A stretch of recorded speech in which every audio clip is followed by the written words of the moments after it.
Autism உள்ள குழந்தைகளுக்கான கழிப்பறை பயிற்சி குறிப்புகள். தயாராக இருப்பது. ஒரு காட்சி பட்டியலை உருவாக்குங்கள். படங்களை பயன்படுத்தி படிகளை விளக்குங்கள். ஒழுங்கான பழக்கத்தை தேர்ந்தெடுக்கவும். உணவுக்கு பிறகு, படுக்கும் முன் அல்லது எழுந்தவுடன் போன்ற நேரங்களில் தொடங்குங்கள். சூழல் அல்லது வசதிகள். கழிப்பறையை உணர்வு தேவைக்கு ஏற்றவாறு மாற்றுங்கள்.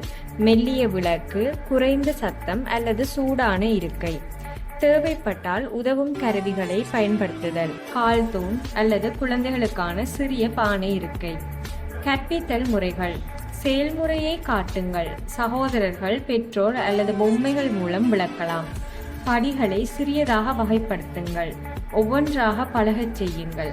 முதலில் உட்கார்தல், பிறகு ஃப்ளஷ் செய்தல், அடுத்து துடைத்தல் போன்றவை. தொடர்பாடல் ஆதரவு. காட்சி ஆதரவு, அதாவது கழிப்பறையில் படிப்படியாக விளக்கும் படங்களை ஒட்டுங்கள். உணர்வு கருத்துக்கள். உடைகள் தொடர்பான சிரமத்தை தவிர்த்து எளிதில் கழற்றக்கூடிய லாஸ்டிக் பேண்டை பயன்படுத்துதல். உட்கார்வதை பாராட்டுங்கள். அமைதியாக உட்கார்ந்ததற்கே பரிசளியுங்கள். தொடர்ச்சி மற்றும் பொறுமை. அதே சொற்கள், காட்சிகள், பரிசுகளை ஒவ்வொரு முறையும் பயன்படுத்துங்கள். அனைத்து பராமரிப்பாளர்கள் அல்லது ஆசிரியர்களையும் சேர்த்துக் கொள்ளுங்கள். வீடு மற்றும் பள்ளியில் ஒரே விதமாக செயற்பட்டால் முன்னேற்றம் வேகமாகும்.